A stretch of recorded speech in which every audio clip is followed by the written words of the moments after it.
Nicolas Sarkozy. Oui, le procès de ce qu'on appelle l'affaire libyenne s'est ouvert aujourd'hui au tribunal de Paris. Donc Nicolas Sarkozy était présent, il est arrivé à 13h30. Donc il va être jugé pendant 4 mois avec 3 anciens ministres pour des accusations de financement présumé illégal de sa campagne de 2007. On l'accuse en fait d'avoir passé un pacte de corruption à l'époque, en 2005, avec le dictateur libyen Mouammar Kadhafi, en échange de contrats faramineux, etc. Alors il est jugé pour financement illégal, corruption passive, recel de détournement de fonds publics et association de malfaiteurs. En théorie, il risque 10 ans de prison, 375 000 € d'amende. Lui, il dit que c'est une fable et il dit qu'en fait, il est victime de plusieurs choses. D'abord, des mensonges d'un intermédiaire, le fameux Zak Takieddine, qui aujourd'hui est en fuite au Liban. Bien sûr, ouais. Voilà. Il dit aussi qu'il est victime d'anciens proches de Kadhafi qui voudraient se venger de lui parce qu'il était à la tête de la coalition qui avait mis un terme au régime de Kadhafi. Voilà. Et alors, il y a eu 10 ans d'instruction, mais le montant total de ce qui serait la fraude n'a pas été établi. Donc c'est son point de défense. Après 10 ans d'instruction, il n'y a pas le montant exact. Voilà. C'est un procès qui va durer longtemps. Il sera présent aux audiences, notamment le premier mois pour ce qui le concerne. Les audiences n'ont pas lieu tous les jours, mais voilà, il nie farouchement et il veut se défendre. J'espère qu'il arrivera à se défendre. Oui. Je ne suis jamais caché, c'est... Voilà. Il dit que c'est une fable. Il est très combatif. Il dit que c'est une fable. Voilà. Et on attend de voir. En tout cas, voilà, la justice fera son travail. Voilà. On va parler maintenant. Vous avez vu ce qui s'est passé? Un homme seul parvient à dérober 5 millions. Non, c'est 300 000 €, non? Parce que 5 millions 300 000, ça me semble beaucoup. 300 000 €. En fait, au départ, c'était 500 000 € qui a été évolué, ramené à 300 000. Donc il y a un petit mélange. Ils ont mis 5 et 3. Ils se sont dit, comme on ne sait pas, mais les deux, on verra bien. On verra bien. Dans le doute, mais les deux. Ils se disent, de toute façon, Hanouna, t'inquiète pas. Il verra ça en direct, il verra bien que c'est une connerie. Ah non, on n'est pas aidé. Hein. Oui. Ouais, et ce qui interpelle en fait dans cette affaire, c'est que c'était pas très loin de Noël, c'était dans la nuit du 23 au 24 décembre, donc la veille. Et donc il y a un homme qui est rentré dans un grand magasin parisien, en l'occurrence c'est un Printemps, et qui s'est offert, on peut dire, un très très beau cadeau. Comment il a fait? Il est rentré comme ça. Voilà, comment il a procédé. Alors en fait, il a dégondé une vitrine du magasin, donc il a enlevé la vitre. Il est rentré en toute discrétion. Fait, moi. Ça me rappelle une histoire au sport d'hiver. Ah ouais, on était bloqués dans la chambre. Dans la chambre. Vous avez dégondé? En slip. Et on avait des. J'ai dégondé la porte. Bah, vous faites office de suspect alors. Et après, c'est là que non, c'est rien. Après, je vais dégonder la gueule. Non, c'était mon ami déjà. On était dans le riz. Je lui ai dit, t'inquiète pas, mon chéri, je vais te sortir de là. On était comme ça. On est sortis en slip tous les deux. Non, mais c'est vrai. Ouais, c'était magnifique. Il est magnifique en slip, lui. Plus beau en slip qu'habillé, pour te dire.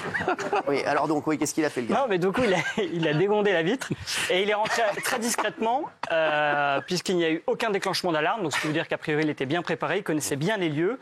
De là, il s'est rendu directement à la bijouterie Mauboussin, qui était donc dans le grand magasin. Incroyable. Il a raflé un grand nombre de bijoux, puisqu'on l'a dit, environ 500 000, 300 000, en fait, euros de bijoux qui ont été volés. Et l'opération n'a duré que 25 minutes. Et en fait, mais le mec a fait ses courses, en fait, tranquille. Oui, c'est ça.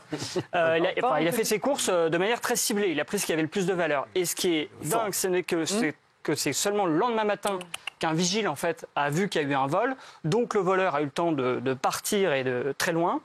Alors, on est toujours sur ses traces, mais en tous les cas, aux dernières nouvelles, il n'a pas été interpellé. Et donc, c'est la police judiciaire, vu le montant, évidemment, qui a été volé, qui enquête sur lui. En tous les cas, il a dû passer un bon Noël. Ouais. 300 000 €. 300 000 €. Il a pris tranquillité tout seul, le gars. Tout seul. En tous les cas, il y avait en fait des images de vidéosurveillance. C'est pour ça qu'on sait que ça a duré que 25 minutes et on ne voit qu'un seul homme sur ces images. Michel Marie, enlevé depuis plusieurs jours, le père d'un influenceur découvert ligoté, frappé et aspergé des chances. Qu'est-ce que c'est que ça? Alors, c'est une histoire complètement incroyable. Oui. Alors, ça se passe en 2 temps. On est dans une station essence. Nous sommes mercredi 1er janvier à minuit. Un équipage de la BAC repère 2 types cagoulés en train de faire le plein d'essence. Donc évidemment, ils trouvent ça suspect. Ils veulent procéder à leur contrôle et les 2 individus abandonnent la voiture et partent en courant. Les policiers ne parviennent pas à les rattraper, mais ils reviennent vers le véhicule pour l'inspecter. Et là, ils entendent des cris qui proviennent du coffre du véhicule. Donc ils ouvrent le coffre de cette voiture, qui était d'ailleurs volée, ils s'en rendront compte après. Et à l'intérieur du coffre, ils découvrent un monsieur de 56 ans qui a été tabassé, il a le visage tuméfié, il est attaché et surtout il a été arrosé d'essence. Donc les policiers le sortent de ce mauvais pas Et il explique qu'il a été kidnappé la veille, donc le mardi, dans l'Ain, donc à 600 km, on est à côté de Bourg-en-Bresse. Il a été kidnappé, 4 hommes armés arrivent chez lui, il est avec sa femme, sa fille. La femme est attachée, la fille est attachée, lui il est emmené. Et on ne comprend pas très bien pourquoi il se retrouve 600 km plus loin. Alors, entre-temps, l'explication, c'est que cet homme a un fils qui est un influenceur connu et qui vit à Dubaï, qui est un millionnaire et qui est spécialisé dans la crypto-monnaie. Et il a reçu à peu près dans le même temps une demande de rançon de la part des ravisseurs en disant voilà, on a votre père, si vous ne donnez pas une grosse somme d'argent, j'ai pas le montant, on va le tuer. Et les policiers vont au domicile donc dans l'Ain, à Saint-Genis en Pouilly, et ils libèrent cette femme qui était toujours attachée depuis plus de 24 heures. Et quant aux 2 individus encagoulés qui ont pris la fuite lorsque les policiers ont débarqué à la station-service, on ne les a pas encore retrouvés, mais ça devrait se faire. Incroyable. Gilles Verdez, elle va aux toilettes en pleine nuit et qu'est-ce qui se passe? C'est une mère de famille du Texas, une mère de famille nombreuse. Il est 4h30 du matin et elle va aux toilettes dans la salle de bain. Pour ne pas déranger, elle n'allume pas la lumière parce qu'il y a son mari qui dort, il est très tôt. Elle s'assied sur la cuvette des toilettes et à ce moment-là, elle ressent un choc à la jambe. Donc là, elle se demande ce qui se passe, elle va allumer la lumière et sur la cuvette des toilettes, il y a un serpent ratier. Il l'a mordu aux jambes. Ouais, là, du coup, elle est terrifiée, angoissée. Elle réussit à photographier l'animal parce qu'elle dit que s'il s'échappe, elle pourra montrer au secours quel est ce serpent. C'est un serpent ratier, elle a eu beaucoup de chance parce que ça fait très mal, ça peut créer des nécroses, mais ce n'est pas venimeux, c'est pas mortel. Voilà. Donc elle a été terrifiée, elle a appelé son mari qui a immédiatement fermé la bouche d'aération pour que d'autres serpents ne puissent pas venir chez eux. Ah, c'est chaud ça, non, ça arrive ça. Je sais, il faut toujours allumer la lumière. Non, mais voilà. Ah, mais je vous le dis, elle ne voulait pas déranger. Serpent, tu fais la discussion, après tu retournes te coucher tranquille. Voilà, j'ai pas, voilà. Je regarderai tout à C'est l'heure. pour ça que moi j'ai un pistolet à côté du lit quand je fais pipi la nuit. Ah, ça, vous faites pipi directement dans le pistolet. Merci Bernard Montiel, toujours sympa. Mais Chérie, on va revenir sur cette info. Vous avez vu, alors c'était vendredi, alors que la presse s'emballe, quel est vraiment l'avenir de TPMP. Alors, on a tout vu. Hein. Alors donc, le 3 janvier, Pure People, donc qui est un journal très sérieux, enfin un site très sérieux, postait un article me concernant, affirmé que nous continuons l'aventure dans le groupe Canal et notamment sur ces stars. Ils ont parlé, alors je vais vous dire ce qu'ils ont dit. Ils ont dit, on en sait plus sur l'avenir de Touche pas à mon poste. Selon nos informations, l'émission phare de la chaîne C8, présentée par Cyril Hanouna, c'est moi, aurait enfin trouvé un moyen de ne pas stopper sa diffusion. Une solution un temps évoquée, mais qui viendrait tout juste d'être confirmée par le principal intéressé. C'est moi. D'après nos informations, la décision aurait été prise selon laquelle le programme Touche pas à mon poste serait finalement transféré sur la chaîne C-Star, à partir d'une date encore inconnue, mais qui devrait se situer début mars.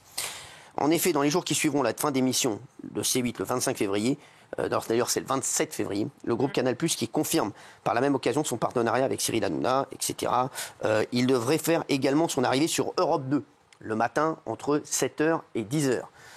Donc on va revenir sur tout ça. Est-ce que c'est vrai? Est-ce que c'est faux? Déjà, Europe 1, ça bouge pas, 16h, 18h, on marche sur la tête, ça ne bouge pas. Jusque juin, à moins que les audiences s'effondrent, on aura les chiffres jeudi et on vous dira ce qu'il en est. Ensuite, Europe 2. Europe 2, c'est Benjamin Castaldi, comme je vous l'ai dit, Benjamin Castaldi qui fait la matinale d'Europe 2. Et pour l'instant, Benjamin va jusqu'à la fin de la saison. Je n'irai pas sur Europe 2, je ne ferai pas le matin Europe 2 et l'après-midi Europe 1. Pour l'instant, c'est pas à l'ordre du jour. Donc pour l'instant, Europe 1. En télévision, Téloche, petite lucarne. Donc, alors, qu'est-ce qui se passe? La chaîne C8, enfin la chaîne, le groupe Canal+, a négocié sa convention. Qu'est-ce que c'est que sa convention? Sa convention, en fait, c'est une charte qui dit ce que peut faire la chaîne et ce que ne peut pas faire la chaîne. Sachez que dans le groupe Canal+, il y a Canal+, il y a C8, il y a C-Star, et il y a CNews. Chaîne, il y a CNews, exactement, il y a d'autres chaînes également, voilà, qui sont des chaînes plus confidentielles. C8, normalement, s'arrêtera le 27 février. 27 février pour C8, puisque vous avez vu que le Conseil d'État a confirmé la décision de l'Arcom. On n'en attendait pas moins d'eux. Hein. Au contraire, nous aurait quand même un petit peu étonnés. Donc ils ont dit que c'était trop tôt pour prendre une décision. Donc C8 qui s'en va.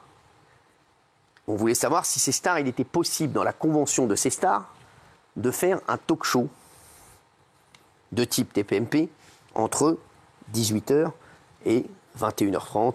Voilà, enfin dans les horaires dans lesquels on est. A priori, oui, c'est possible. C'est possible, la convention le permet. Donc, la convention le permet, donc on va travailler là-dessus. Il y a d'autres pistes. Sachez-le que cette piste-là existe. Donc, ils ne disent pas des bêtises. Pure People, ils ne disent pas des bêtises, c'est une piste qui existe.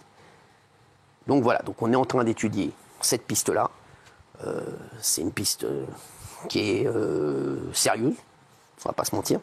Donc on étudie cette piste, mais je vous dirai ce qui va se passer dans les prochains jours, puisqu'il y a d'autres pistes également qui sont à l'étude, mais celle-ci est la plus avancée, voilà, avec les équipes. Maintenant, pour l'instant, il n'y a rien de fait, il n'y a rien de sûr, mais on avance sur cette piste, puisque déjà la bonne nouvelle, c'est qu'il est possible de faire un talk show sur la chaîne C-Star, qui est pour l'instant la chaîne 17, mais comme il va avoir de nouvelles numérotations, on ne sait pas quelle va être la nouvelle numérotation de C-Star, puisque C8 et Énergie 12 sautent, puisque le Conseil d'État a pris cette décision, décision ubuesque, j'ai envie de dire. Donc voilà, ça vous va ? Merci à tous.